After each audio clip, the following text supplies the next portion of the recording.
오늘 함께 나눌 하나님의 말씀은 민수기서 20장의 말씀인데요. 16절에서 21절까지만 먼저 합독하겠습니다. 같이 읽겠습니다. 우리가 여호와께 부르짖었더니 우리 소리를 들으시고 천사를 보내사 우리를 애굽에서 인도하여 내셨나이다. 이제 우리가 당신의 변방 모퉁이 한 성읍 가드스에 있사오니 청하건대 우리에게 당신의 땅을 지나가게 하소서. 우리가 밭으로나 포도원으로 지나가지 아니하고 우물물도 마시지 아니하고 왕의 큰 길로만 지나가고 당신의 지경에서 나가기까지 왼쪽으로나 오른쪽으로나 치우치지 아니하리이다 한다고 하라 하였더니 에돔 왕이 대답하여 너는 우리 가운데로 지나가지 못하리라. 내가 칼을 들고 나와 너를 대적할까 하노라. 이스라엘 자손이 이르되 우리가 큰 길로만 지나가겠고 우리나 우리 짐승이 당신의 물을 마시면 그 값을 낼 것이라. 우리가 도보로 지나갈 뿐인즉 아무 일도 없으리이다 하나 그는 이르되 너는 지나가지 못하리라 하고 에돔 왕이 많은 백성을 거느리고 나와서 강한 손으로 막으니 에돔 왕이 이같이 이스라엘이 그의 영토로 지나감을 용납하지 아니하므로 이스라엘이 그들에게서 돌이키니라. 아멘. 주실 말씀을 생각하면서 잠시 기도드리겠습니다. 사랑과 은혜가 충만하신 아버지 하나님, 말씀하여 주시옵소서. 주님의 음성을 듣기를 원합니다. 주님의 말씀이 우리 마음밭에 뿌려져 30배, 60배, 100배의 결실을 맺을 수 있도록 인도하여 주시옵시고 사람의 생각이 아니라 하나님의 말씀을 들을 수 있는 소중한 시간 될 수 있도록 인도하여 주시옵소서. 이 시간을 지켜주실 것을 믿습니다. 예수님의 이름으로 기도드렸사옵나이다. 아멘. 우리가 함께 오늘 나눌 민수기 20장의 말씀은 이스라엘 백성에게 큰 전환점이 되는 시점입니다. 그래서 여러분들이 아셔야 될 것이 19장과 20장 사이에는 약 38년간의 시차가 있다라는 것입니다. 여러분들이 아시는 것처럼 출애굽한 이스라엘 백성은 가나안 땅을 정탐한 정탐꾼들의 보고를 받고 하나님을 원망했습니다. 그 일로 하나님은 출애굽 당시 인구로 계수된 20세 이상의 남자 성인은 가나안 땅에 들어가지 못할 것이라고 말씀하셨습니다.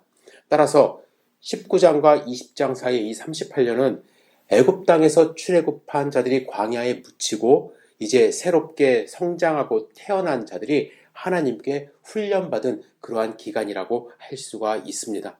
그래서 20장을 보시면은요, 이 38년간의 과정의 종지부라고 할 수 있는 미리암의 죽음, 모세의 누나죠. 미리암의 죽음과 형 대제사장 아론의 죽음을 고하고 있습니다. 미리암은 모세가 이집트의 왕자로 자라나게 할 수 있었던 밑거름이 되었고요. 홍해를 건넜을 때 소고치며 하나님을 찬양했던 선지자였습니다. 출애굽 세대를 대표했던 상징적인 인물이라고 할 수 있죠. 형 아론도 마찬가지입니다. 그동안에 대제사장의 역할을 해왔기 때문에 아론의 죽음은 종교적으로도 새로운 지도자가 세워져 새로운 출발을 고하는 역사적인 사건이라고 할 수가 있습니다. 미리암과 아론은 9세대를 대표하는 사람으로서 이 두 사람의 죽음은 민족의 대표성을 갖는 인물의 죽음이기 때문에 슬픈 일이지만 동시에 새로운 시대가 시작되었음을 알리는 신호탄이라고 할 수도 있습니다. 하지만 이 같은 역사적인 전환점에서 이스라엘 백성들이 경험하는 것, 밝은 미래가 보장되는 사건들은 아닙니다. 그들은 이제 장소를 옮겼어요. 가데스라는 곳으로 옮겼습니다. 그러면 그들 마음 가운데는 좀 기대하는 마음도 있을 거예요. 물도 풍족하고 먹을 것도 좀 이제 새로운 것이 있으리라 생각을 했겠지만 오히려 물이 없었습니다. 먹을 것도 변변치 않았어요. 이제는 핑크빛 미래를 보장받는 획기적인 전환점이 있기를 바랐겠지만 도착한 곳은 여전히 광야였고 그곳에서 일어나는 사건들은 여전히 인간의 죄성을 더 드러내며 우리의 인생은 끝없는 광야길을 걸어가고 있는 것임을 증명하고 있습니다.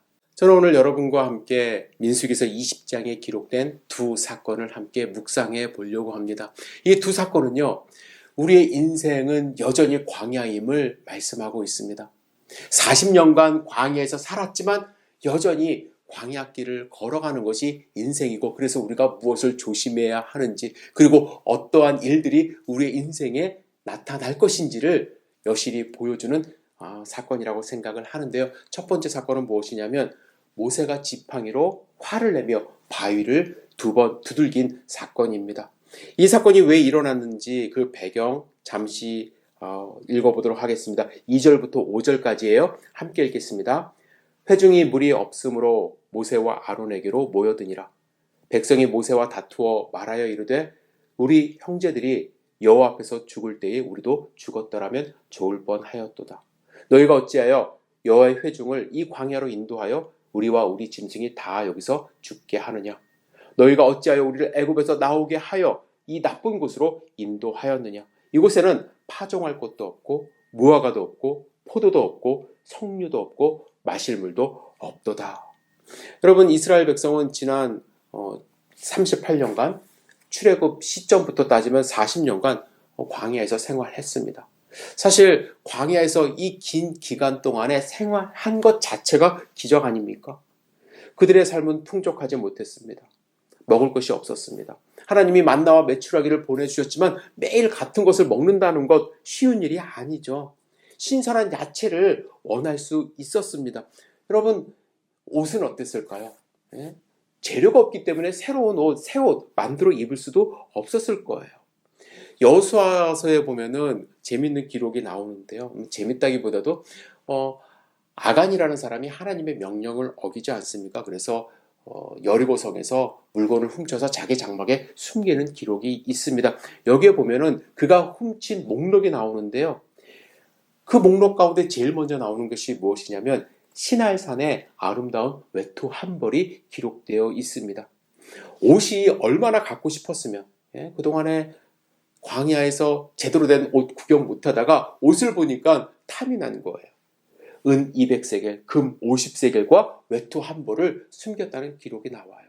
여러분, 상상해보면 지난 40년간의 삶, 그들은 극기의 연속이었을 것입니다. 하지만 그들에게 기대되는 모습도 있지 않습니까? 성경에 보면 그들이 굶어 죽었다는 말씀 없어요. 목말라 죽었다는 말씀도 없습니다. 자연재해로 피해봤다는 말씀도 기록되어 있지 않습니다. 하나님은 한 세대가 다 지나고 새로운 세대가 성장할 때까지 그들을 지키시고 먹이시고 훈련시키셨어요. 하지만 새로운 세대의 모습을 보십시오. 지난주에 우리가 함께 말씀 나눴던 그 구시대의 모습과 다른 점이 있나요? 아니요. 똑같은 말합니다. 모세와 아론에게 이렇게 말합니다. 너희가 어찌하여 여호와의 회중을 이 광야로 인도하여. 여전히 하나님이 아닌 모세와 아론이 그들을 인도했다고 말합니다. 그리고 왜 여기서 죽게 만들었냐고 따지죠.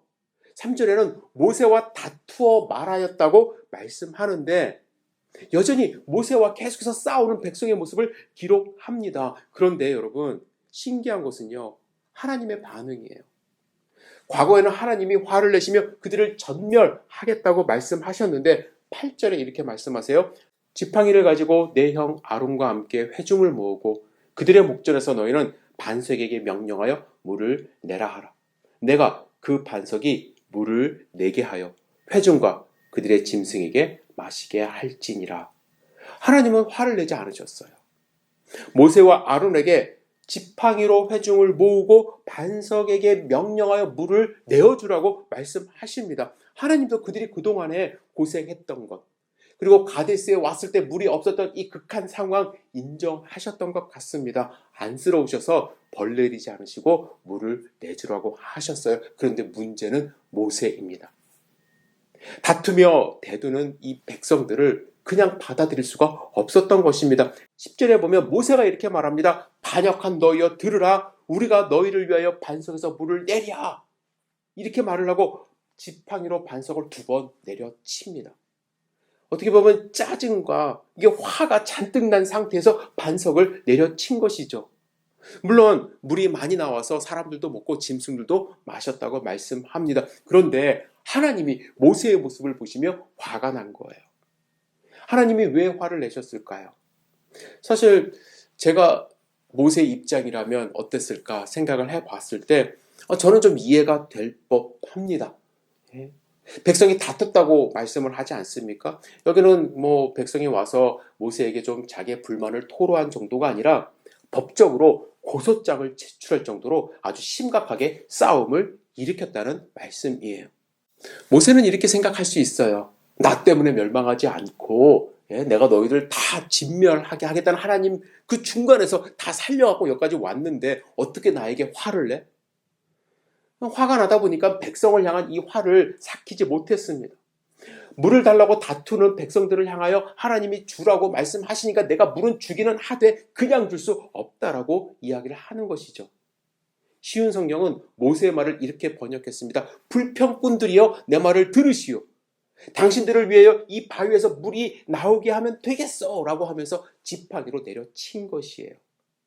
백성들의 그 불평, 힘든 것, 이해되는 측면도 있지만 또한 모세의 이런 행동 어느 정도 이해가 됩니다. 하지만 그의 행동의 결과가 무엇인 줄 아십니까? 하나님은 모세가 가나안 땅에 들어가지 못하게 하신 거예요.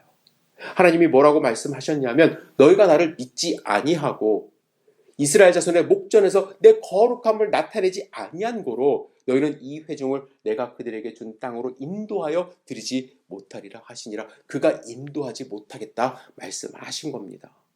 하나님은 뭐라고 말씀하세요? 모세의 이러한 행동, 하나님을 믿지 못한 행동이라고 말씀합니다. 하나님의 거룩함을 나타내지 않은 행동이라고 하십니다. 모세는 그들에게 우리가 너희를 위하여 이 반석에서 물을 내랴. 즉 내가 너희에게 물을 줄까? 하나님이 없다라고 생각한 거예요. 그 순간에. 오히려 자기 자신이 하나님이 된 것이죠. 나아가 지팡이로 2번 쳤다는 것은 백성을 치고 싶은 심정으로 한 행동이기 때문에 하나님의 거룩함이 가려진 행동입니다. 하나님이 원하시는 것은 무엇이에요? 불쌍히 여기셔서 기적을 베푸시기를 원하셨어요. 당신의 능력과 당신의 영광이 높이 드러나기를 원하셨습니다. 하지만 모세가 드러냈던 것은 자기의 혈기예요. 자기의 화예요. 인간성이에요. 하나님의 영광과 하나님의 거룩함을 지금 파괴한 행동을 한 것입니다. 우리가 그동안 묵상했던 모세의 모습은 어떤 모습이었나요? 온유함이었어요. 그렇죠? 아까도 말씀드렸듯이 하나님이 백성을 막 전멸하고자 했을 때 2번, 3번 하나님 가운데서 하나님과 백성들 가운데서 기도했어요. 간청했어요. 하나님을 설득했습니다. 백성들 편에서 중보했어요. 하나님의 살아계심과 하나님의 거룩하심, 하나님의 성품을 드러냈습니다. 하지만 오늘 본문은요. 모세가 80년 전에 애굽 사람을 쳐 죽였을 때 가지고 있었던 그 죄의 모습, 죄성을 여전히 갖고 있음을 드러냈습니다. 그래서 하나님이 약속한 땅에 들어가지 못하게 하신 거예요. 여러분, 이 사건을 통해서 우리가 알 수 있는 것, 우리가 배워야 하는 것은 무엇일까요? 단순한 진리예요. 참 사람 변하지 않는다라는 거예요. 변하기 어렵다라는 거예요. 무디 목사님은 모세의 인생을 3단계로 분류했습니다. 첫 번째 40년을 somebody, 왕자로서의 삶. 그리고 2번째 40년을 nobody, 광야에서 목동으로서 그냥 아무도 알아주지 않는 그러한 삶. 그리고 마지막 40년을 가스바디, 하나님의 사람으로 살았다. 이렇게 분류를 했습니다. 저도 어느 정도 동의해요. 모세는 40년마다 많이 변했죠. 하지만 오늘 본문에서 우리가 느낄 수 있는 것은 뭐냐면, 깨달을 수 있는 것은 뭐냐면 여전히 가스바디로 살고 있는 모세 안에 썸바디의 모습이 남아 있었다라는 거예요. 이 사실은 우리에게 많은 것을 시사합니다. 우리는요, 하나님이 부르시는 그날까지 끝까지 조심해야 한다는 거예요. 여러분과 제가 민족의 지도자가 되고 영적으로 뛰어나고 하나님과 매일 교제를 한다 할지라도, 이적을 베푸는 사람이 된다 할지라도 여전히 우리는 죄성을 가진 인간임을 잊지 않고 조심하면서 살아가야만 합니다. 그것을 잊는 순간 우리는 교만해져요. 하나님의 영광을 가리웁니다. 교만은요, 우리 인간의 디폴트 값이라고 생각하면 돼요. 순간순간 우리가 겸손해지려고 노력하지 않으면 교만이 그 자리를 차지합니다. 자연스럽게 드러냅니다. 우리는 교양 있게 말하고 겸손 있게 말을 하면은 교만하지 않고 겸손하다고 착각해요. 하지만 겸손은요, 하나님을 의지할 때만, 하나님이 나의 주인임을 인정하는 그 순간에만 곱비 잡힌 말처럼 온유함으로 드러나는 것이 겸손함임을 여러분들 잊지 마세요. 안 그러면 순간적으로 내가 하나님이 되고 내가 능력을 베풀고 그래서 하나님의 거룩함을 파괴하는 모세의 모습이 여러분과 저의 삶 가운데 나타날 수 있음을 여러분들 잊지 마시기를 부탁드립니다. 우리가 주목해야 될 두 번째 사건은요, 에돔의 거절 사건이에요. 오늘 우리가 함께 읽은 본문의 내용입니다. 이스라엘 백성이 가데스를 떠나서 가나안에 갈 수 있는 가장 편한 방법은 왕의 대로를 이용하여 가나안에 가는 것입니다. 왕의 대로는 이집트가 북방 무역의 길을 열기 위하여 건설한 아주 큰 길이에요. 이 길은 낙타들이 편하게 다닐 수 있는 길이고 가나안까지 빨리 갈 수 있는 길입니다. 그런데 문제는 뭐냐면 이 길을 걷기 위해서는 에돔이 사는 지역을 통과를 해야 한다는 거예요. 그래서 우리가 함께 읽은 17절의 말씀처럼 모세가 사시를 보내서 에돔 왕에게 이 길을 통과할 수 있게 해달라고 요청합니다. 청하건대 우리에게 당신의 길을 지나가게 하소서. 우리가 밭으로나 포도원으로 지나가지 아니하고 우물물도 마시지 아니하고 당신의 큰 길로만 지나가고 당신의 지경에서 나가기까지 왼쪽으로나 오른쪽으로나 치우치지 아니하리이다 한다고 하라 하였더니, 절대로 해끼치는 일 없도록 하겠으니 길만 좀 이용하게 해달라고 요청을 했습니다. 하지만 에돔 왕은 이 부탁을 거절했어요. 그래서 다시 말해요, 큰 길로만 지나고 혹시 짐승들이 그냥 물이라도 마시면 그 값 다 지불하겠다고 이야기를 합니다. 하지만 에돔 왕은 끝까지 이스라엘의 요청을 거절하고, 그래서 결국 어떻게 됐냐면 홍해길을 이용해 남쪽으로 이동한 후에 모압 광야길을 통해서 가나안 땅에 접근하게 됩니다. 여기서 한 가지 궁금한 것이 있어요. 왜 이스라엘은 에돔과 싸우지 않았을까요? 힘도 있고요, 하나님과 함께하고 있고요, 싸우면 분명히 이겼을 텐데 왜 그들과 싸우지 않고 남쪽으로 내려갔다가 다시 광야길로 돌아서 가나안에 갔을까? 하나님의 명령 때문에 그렇습니다. 하나님은 에돔과 싸우지 말라고 하셨어요. 왜요? 에돔은 이스라엘과 형제지간이기 때문에. 에돔은 이삭의 첫째 아들 에서의 후예거든요. 쌍둥이 동생 야곱과 형제예요. 그래서 에돔과 절대로 싸우지 말고 가나안에 가라고 하셨기 때문에 이러한 여정을 선택할 수밖에 없습니다. 여러분, 우리는요, 살면서 때로는 이해되지 않을 선택을 해야 될 때가 있음을 말씀하고 있어요. 쉽고 편한 길을 포기하고 돌고 돌아가야 할 때가 있음을 보여주십니다. 그것이 바로 광야길이에요. 광야의 삶이에요. 이렇게 하라고 하신 하나님 이해되지 않아요. 우리의 요청을, 정중한 요청을 거절한 에돔 원망스러워요. 하지만 이 선택, 이 길을 받아들이고 시간과 노력을 더 들여 우리가 돌고 돌아가야 할 때가 있다라고 말씀을 하십니다. 아무리 하나님이 우리 편이라 할지라도요, 우리는 막무가내로 밀어붙여서는 안 돼요. 때로는 돌아가는 길을 선택할 수밖에 없다는 것을 인정해야만 합니다. 많은 기독교인들이 여기서 실수해요. 왕의 길이 하나님의 길이라는 생각으로 막 밀어붙입니다. 주변 사람들 다 손가락질하며 막아서도 허락하지 않았는데 거기를 어떻게 가라고 해도 무슨 소리야, 하나님이 하라 하셨는데 라면서 자기의 뜻을 하나님의 뜻에 관철시키며 그 길을 가는 경우가 많이 있습니다. 한국에 사랑 땡땡 교회가 있어요. 이 교회가 원래 있던 그 지역이 재개발되면서 재개발 조합으로부터 보상금을 500억을 받기로 했다고 합니다. 그런데 지금 무슨 이유에서 그랬는지 교회는 다시 이 제안을 거절하면서 재개발이 난항을 겪고 있다고 합니다. 이 교회 목사님은요, 말끝마다 하나님의 뜻을 들먹거려요. 자기가 선지자라고 이야기를 하면서. 하지만 이 일로 인해 어떤 현상이 벌어지냐면 그 지역 사람들은요, 그 지역 사람들뿐만 아니라 이 뉴스를 접하는 많은 사람들이, 모든 사람들이 교회로 가면 치를 떠는 그러한 지경에 이르렀습니다.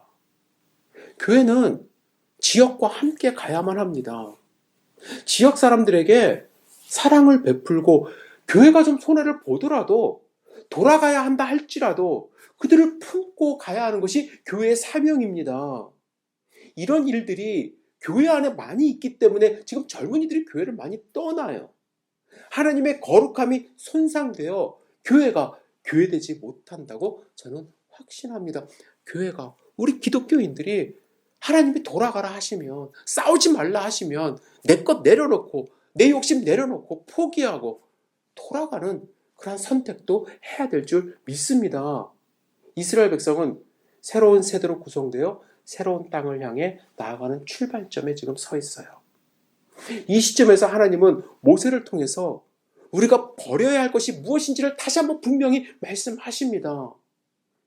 여러분, 우리가 끝까지 하나님을 의지하지 않으면 우리가 어떻게 실패할 수 있는지 보여주세요.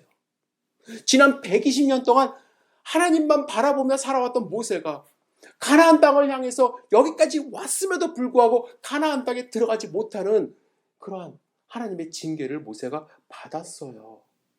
또한 하나님은 에돔을 통해서 하나님의 백성이기 때문에 경험할 수 있는 어려움이 우리의 삶 가운데 있음을 말씀해 주십니다. 아무리 40년간 훈련을 받았다 할지라도 여전히 하나님이 원하시는 길은 편한 왕의 대로가 아니라 어쩌면 다시 홍해 길로 돌아가 광야 길로 가야 하는 삶이 있음을 오늘 본문 가운데서 우리에게 말씀하십니다. 하나님이 이렇게 하신 이유, 광야 길을 가게 하신 이유, 신명기 8장 16절에 이렇게 말씀하세요.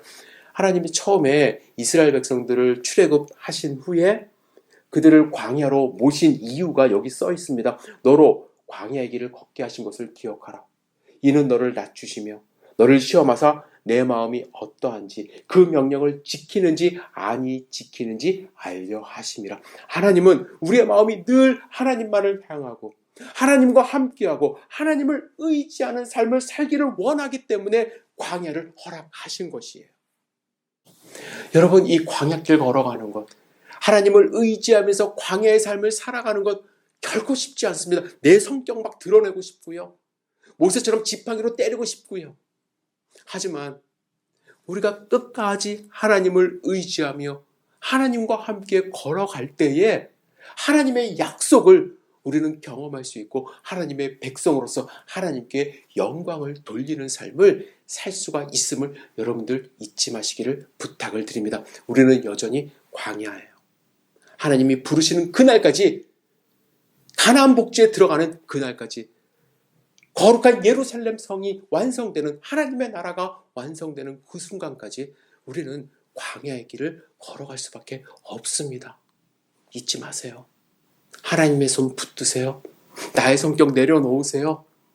하나님이 원하시는, 돌아가라 하시면 돌아가고, 그래서 하나님의 말씀에 순종할 때에 하나님이 주시는 기쁨을 누리고 하나님이 주시는 평화를 우리의 삶 가운데 누릴 수 있음을 여러분들 확신하는 하나님의 백성 되기를 주님의 이름으로 축복합니다.